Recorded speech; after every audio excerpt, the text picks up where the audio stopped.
ಇಲ್ಲಿ ಕಾಣ್ಬೋದು ನೋಡಿ, ಬೋರ್ಡ್ ಇದೆ ರೋಸ್ ಗಾರ್ಡನ್ ಅಂತೇಳಿ. ನೀವು ಈ ದಾರಿಲಿ ಬಂದರೆ ನೋಡಿ, ಇಲ್ಲಿ ಫುಲ್ ಹಬ್ಬಿದೆ. ಮತ್ತು ನೀವೇನಾದರೂ ಈ ಒಂದು ದಾರಿ ಏನು ನೋಡ್ತಾ ಇದ್ದೀರಾ, ಸೊ ಕನ್ಫ್ಯೂಷನ್ ಆಗಿ ಹೋಗಬೇಡಿ. ಹೀಗೆ ಮುಂದೆ ಇಲ್ಲಿ ಬನ್ನಿ. ನೋಡಿ, ಇಲ್ಲಿ ಬರೆದಿದ್ದಾರೆ ನೋಡಿ, ವೇಟು ರೋಸ್ ಗಾರ್ಡನ್ ಅಂತೇಳಿ. ಸೊ ಈ ದಾರಿಲಿ ಬಂದರೆ ನಿಮಗೆ ರೋಸ್ ಗಾರ್ಡನ್ ಸಿಗುತ್ತೆ. ಅಲ್ಲಿ ಬೋರ್ಡ್ ಏನು ನೋಡಿದ್ರಿ ನೋಡಿ, ಈ ದಾರಿಲಿ ಸ್ವಲ್ಪ ಮುಂದೆ ಬರಬೇಕು, ನಿಮಗೆ ಈ ಒಂದು ಪಾಯಿಂಟಲ್ಲಿ ರೋಸ್ ಗಾರ್ಡನ್ ಸಿಗುತ್ತೆ. ಇಲ್ಲೇನು ಕಾಣ್ತಾ ಇದ್ದೀರಾ, ಇದು ಗೌರ್ನಮೆಂಟ್ ರೋಸ್ ಗಾರ್ಡನ್. ಈ ಪಾಯಿಂಟ್ ಬರಬೇಕಾಗತ್ತೆ ನೀವು. ಸೊ ಒಳಗಡೆ ಹೋಗೋಣ. ನೋಡ್ತಾ ಇದ್ದೀರಲ್ಲ, ಇದು ಇನ್ ಫ್ರಂಟ್ ಆಫ್ ಗೇಟ್, ಮುಂಭಾಗದಲ್ಲಿರುವಂತಹ ಈ ಒಂದು ಪಾಯಿಂಟನ್ನು ತೋರಿಸ್ತಾ ಇದ್ದೀನಿ ಸ್ನೇಹಿತರೆ. ಎಕ್ಸ್ಕ್ಯೂಸ್ ಮೀ, ಇಲ್ಲಿ ನೋಡ್ಬೋದು ಎಂಟ್ರೆನ್ಸ್ ಫೀಸು ಅಡಲ್ಟ್ಗೆ 75 ರುಪೀಸ್. ನೀವೇನಾದರೂ ಕ್ಯಾಮ್ರಾ ತಂದಿದ್ರೆ ನಿಮಗೆ 100 ರೂಪಾಯಿ ತಗೋತಾರೆ. ನೋಡಿ, ಇಲ್ಲಿ ಟಿಕೆಟ್ ತೊಗೊಂಡಿದ್ದೀನಿ, ನೋಡ್ಬೋದು ನೀವು. ಸೊ ಇದು ಟಿಕೆಟ್ ಕೌಂಟರ್. ಇಲ್ಲಿಂದ ಮುಂದೆ ಈಗ ಹೀಗೆ ಬಂದರೆ ಇಲ್ಲಿ ಎಂಟ್ರಿ ಟಿಕೆಟ್ ತಗೊಂಡು ಹೀಗೆ ಮೂವ್ ಆಗಬೇಕಾಗುತ್ತೆ. ನೀವೇನಾದರೂ ಕ್ಯಾಮ್ರಾ ತಂದಿದ್ರೆ ಸೊ 100 ರೂಪಾಯಿನ ಪೇ ಮಾಡಬೇಕಾಗುತ್ತೆ ವೀಕ್ಷಕರೇ.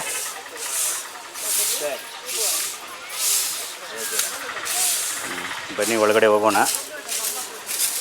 ನೋಡಿರಿ, ಊಟಿಯ ರೋಸ್ ಗಾರ್ಡನ್ ಏನಿದೆ ಆ ಒಂದು ಪಾಯಿಂಟಿಗೆ ಬಂದಿದ್ದೀನಿ, ನೋಡ್ತಾ ಇದ್ದೀರಾ.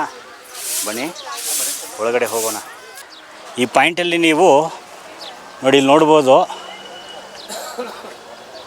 ಸೊ ಗ್ರೀನ್ ರೋಸ್ ಅಂತ ಇವಾಗ ತಾನೇ ಕುಡಿ ಮೂಡ್ತಾ ಇದೆ. ನೀವು ಇಲ್ಲಿ ಬಂದರೆ ಗ್ರೀನ್ ರೋಸ್ ಇರುತ್ತೆ, ನೋಡ್ಬೋದು ಸ್ನೇಹಿತರೆ. ನೋಡಿ ಹೇಗಿದೆ ರೋಸ್ ಗಾರ್ಡನ್. ಬನ್ನಿ ಮುಂದೆ ಹೋಗೋಣ. ಹೋಗ್ತಾ ಇದ್ದೀನಿ. ಹೇಗಿದೆ ಗೈಸ್, ನಾನು ಕೂಡ ಊಟಿಗೆ ಬಂದು ರೋಸ್ ಗಾರ್ಡನ್ ನೋಡಿ ತುಂಬ ದಿವಸ ಆಗಿತ್ತು. ನೋಡಿ,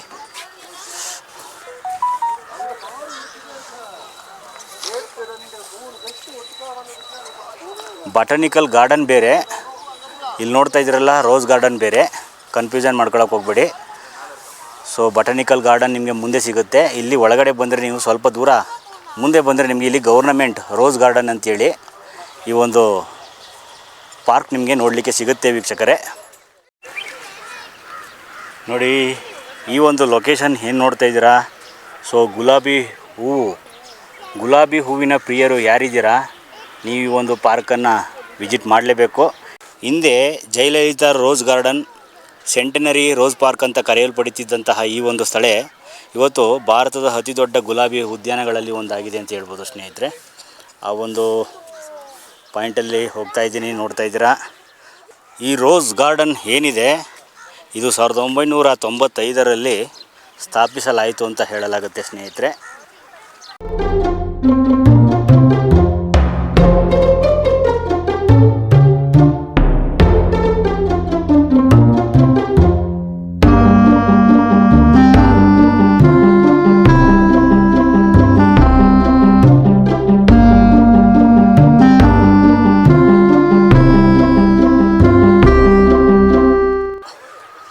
ಏಕ ಗುಲಾಬಿ ಹೂಗಳನ್ನು ನೀವು ಇಲ್ಲಿ ಕಾಣ್ತೀರಾ.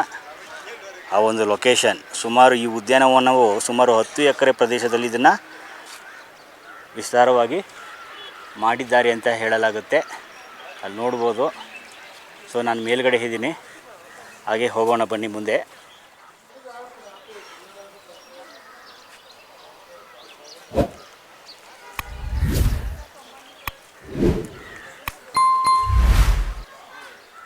ಒಳಗಡೆ ಮೇಲ್ಗಡೆಯಿಂದ ಬಂದರೆ ಏನೂ ಗೊತ್ತಾಗಲಿಲ್ಲ. ಒಳಗಡೆ ಬಂದರೆ ನೋಡಿ ಹೇಗಿದೆ ಅಂಥೇಳಿ ಸ್ನೇಹಿತರೆ.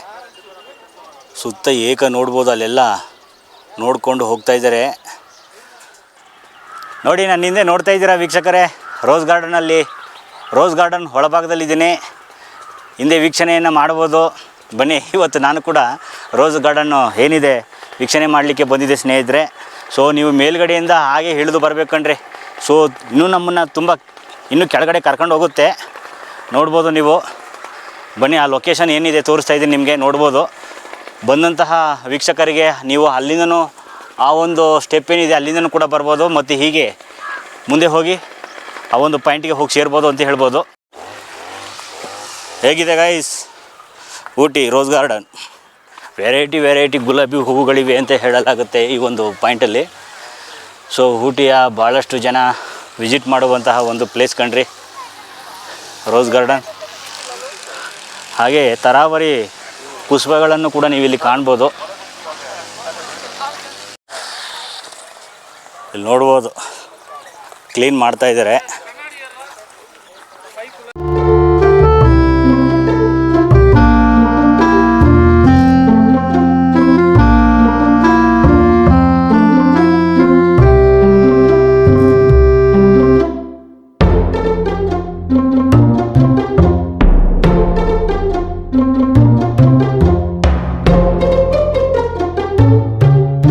ವಿಜಯನಗರದ ಎಲ್ಕ್ ಬೆಟ್ಟದ ಇಳಿಜಾರಿನ ತಪ್ಪಲಿನಲ್ಲಿರುವಂತಹ ಒಂದು ಪ್ರದೇಶ. ಹಾಗೆಯೇ ಒಂದು ಸುಮಾರು 20,000 ವೆರೈಟಿ ಗುಲಾಬಿ ಹೂಗಳನ್ನು ನೀವು ಈ ಒಂದು ಉದ್ಯಾನದಲ್ಲಿ ನೋಡ್ಬೋದಂತೆ. ಕೆಳಗಡೆ ಇಳಿದು ಬಂದಷ್ಟು ನಿಮಗೆ ನೋಡಲಿಕ್ಕೆ ತುಂಬ ಹೋಗ್ತಾಯಿದ್ರೆ ಕರ್ಕೊಂಡು ಹೋಗ್ತಾ ಇರ್ತದೆ. ಈಗ ಇಲ್ಲಿ ನೀವು ಪ್ರತಿಯೊಂದು ಗುಲಾಬಿ ಹೂವೇನಿದೆ ನೋಡ್ಬೋದು, ಹೇಗಿದೆ ನೋಡಿ ಕಲರ್. ಅದಕ್ಕೆ ಇದನ್ನು ರೋಸ್ ಗಾರ್ಡನ್ ಅಂತೇಳಿ ಕರೀತಾರೆ. ಪಿಂಕ್ ಕಲರ್ ಗುಲಾಬಿ ಹೂವನ್ನು ಕಾಣ್ಬೋದು ನೀವು. ತೋರಿಸ್ತೀನಿ ನೋಡಿ ಇಲ್ಲಿ ಮುಂದೆ ನೋಡಿ ಹೇಗಿದೆ. ಬೇರೆ ಕಡೆ ನೋಡೋದಕ್ಕೂ ಊಟಲಿರೋ ಗುಲಾಬಿ ಹೂವನ್ನು ನೋಡಲಿಕ್ಕೂ ತುಂಬ ವ್ಯತ್ಯಾಸ ಇದೆ. ಯಾವ ಗಾತ್ರದಲ್ಲಿದೆ ನೋಡಿ. ಇದು ಸಂಬಂಧಪಟ್ಟಂತಹ ಸಸ್ಯಗಳ ಬೀಜಗಳನ್ನು ಕೂಡ ಇಲ್ಲಿ ನೀವು ಖರೀದಿಸ್ಬೋದು. ಮುಂದೆ ಇದೆ ಬನ್ನಿ. ಮೆಲ್ಲೋ ಹೆಲ್ಲೋ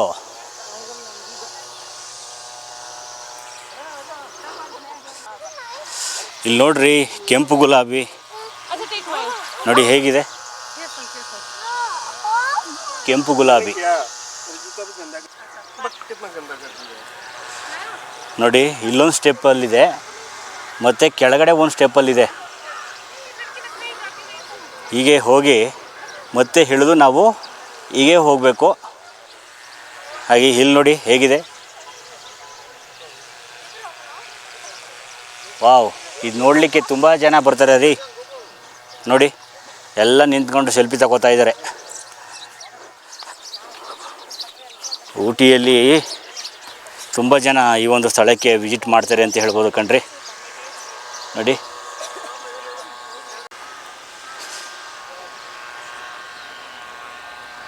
ಕಣ್ಣಿಗೆ ಬೇಕಾದದ್ದು ಸಿಗುತ್ತೆ ನೋಡಿ. ಇದು ಕಪ್ಪು ಮಿಶ್ರಿತ ಕೆಂಪು ಬಣ್ಣ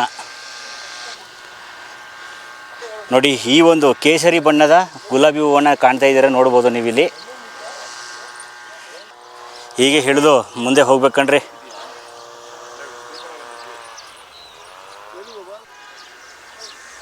ನೋಡಿ ಇಲ್ಲೊಂದು ವ್ಯೂ ಪಾಯಿಂಟ್ ತೋರಿಸ್ತಾ ಇದ್ದೀನಿ ನೋಡ್ಕೊಳ್ಳಿ.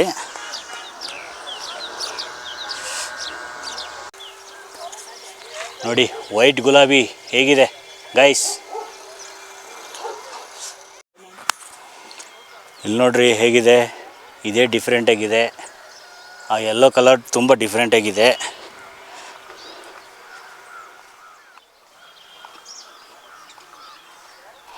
ದೊಡ್ಡ ದೊಡ್ಡ ಗಾತ್ರದ ಗುಲಾಬಿ ಹೂಗಳನ್ನು ನೀವು ಇಲ್ಲಿ ಕಾಣ್ತಾ ಇದ್ದೀರಾ. ಎಷ್ಟು ದಪ್ಪ ಇದೆ ಅಂತ ಹೇಳಿದ್ರೆ ನೀವು ಇಲ್ಲಿ ಬಂದು ನೋಡಬೇಕು. ಇಲ್ಲಿ ನೋಡಿ ಹೇಗಿದೆ ನೋಡಿ ಸೈಜು. ನಿಮಗೆ ತೋರಿಸ್ತಾ ಇದ್ದೀನಿ ನೋಡ್ಕೊಳ್ಳಿ. ಸೈಜು ನೋಡಿ ಹೇಗಿದೆ ಗೈಸ್. ಮೇಲುಗಡೆ ಎಲ್ಲ ನೋಡಿ ಕೆಳಗಡೆ ಇಳಿದು ಬಂದರೆ ಸೀದಾ ನೀವು ಸುಮ್ಮನೆ ನೋಡ್ತಾ ಹೋಗ್ತಾ ಇರೋದೆ. ಎಷ್ಟು ನೋಡಿದ್ರೂ ಮುಗಿತಾ ಇಲ್ಲ, ಅಷ್ಟೊಂದು ಗುಲಾಬಿ ಹೂಗಳಿವೆ. ಇದು ಕೂಡ ತುಂಬ ಚೆನ್ನಾಗಿದೆ. ಯಾರು ನೋಡಿಲ್ಲ ರೋಸ್ ಗಾರ್ಡನ್ ಖಂಡಿತ ವಿಸಿಟ್ ಮಾಡಿ ವೀಕ್ಷಕರೇ. ನೋಡಿದ್ರಲ್ಲ ವೀಕ್ಷಕರೇ ಹೇಗಿದೆ. ಅಲ್ಲಿಂದ ನೋಡ್ಕೋತಾ ಬರ್ತಾಯಿದ್ದೀನಿ, ಇನ್ನೂ ಹೋಗ್ತಾಯಿದ್ದೀನಿ, ಮುಗಿತಾ ಇಲ್ಲ. ನೋಡ್ಬೋದು ಯಾವುದೋ ಒಂದು ಪಾಯಿಂಟಲ್ಲಿದ್ದೀನಿ. ಹೇಗಿದೆ ನಾನು ಹಿಂದೆ ನೋಡ್ಬೋದು. ತುಂಬ ಚೆನ್ನಾಗಿದೆ ಕಣ್ರಿ. ನೀವು ಕೂಡ ಫಸ್ಟ್ ಟೈಮ್ ಯಾರಾದರೂ ವಿಸಿಟ್ ಮಾಡ್ತಾಯಿದ್ರೆ ಖಂಡಿತ ಭೇಟಿ ಕೊಡಿ. ನೋಡಿ ಲೊಕೇಶನ್ ತುಂಬ ಚೆನ್ನಾಗಿದೆ. Rose garden.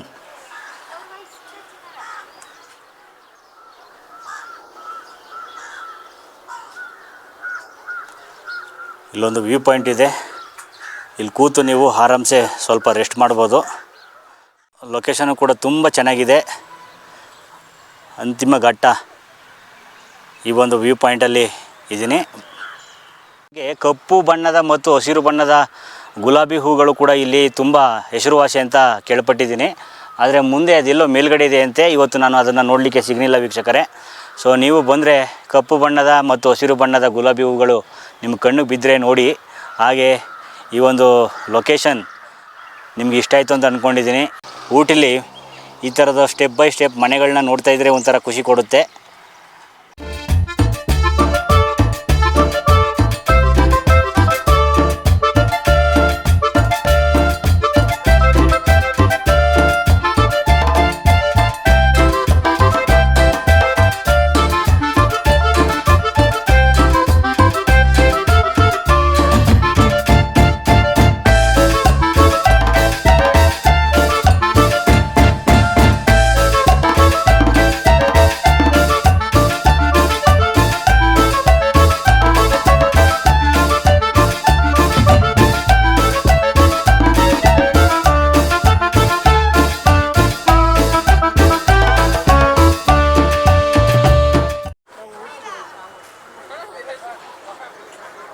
ಇಲ್ಲೊಂದು ರೆಸ್ಟಿಂಗ್ ಪಾಯಿಂಟ್ ಇದೆ ಒಳಗಡೆ.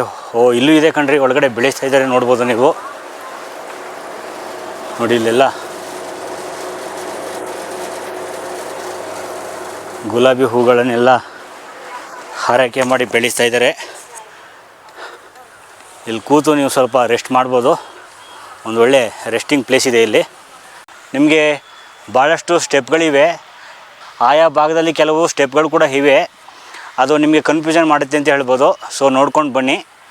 ನೋಡಿ ಹೇಗಿದೆ ರೋಸ್ ಗಾರ್ಡನ್. ಊಟಿಯಲ್ಲಿ ಇದ್ದೀನಿ ಸ್ನೇಹಿತರೆ. ಇಲ್ಲಿ ಬಂದು ಸ್ವಲ್ಪ ನೀವು ರೆಸ್ಟ್ ಕೂಡ ಮಾಡ್ಬೋದು. ತುಂಬ ಚೆನ್ನಾಗಿದೆ ಪ್ಲೇಸ್ ಇದು. ನೋಡಿ ಹೇಗಿದೆ.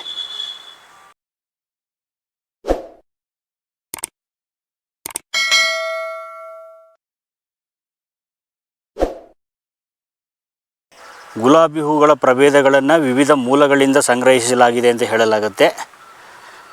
ಮೆಟ್ಲು ನೋಡ್ತಾ ಇದ್ದರೆ ಒಂದೊಂದು ಕೂಡ ಒಂದೊಂದು ಥರ ಡಿಫ್ರೆಂಟಾಗಿದೆ ಇಲ್ಲಿ. ಬನ್ನಿ ಹೋಗೋಣ ಮುಂದೆ.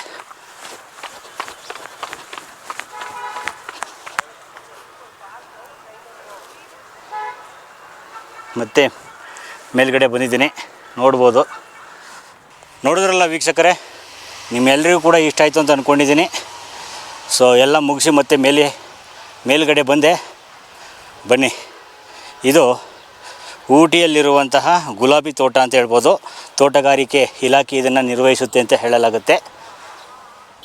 ನೋಡಿ, ಹಾಗೆ ದಯವಿಟ್ಟು ನನ್ನ ಚಾನಲನ್ನು ಸಬ್ಸ್ಕ್ರೈಬ್ ಮಾಡಿ. ಹಾಗೆ ನಿಮ್ಮ ಬೆಂಬಲ ಹೀಗೆ ಇರಲಿ ಅಂತ ಹೇಳ್ತಾ ಬನ್ನಿ ಮುಂದೆ ಹೋಗೋಣ.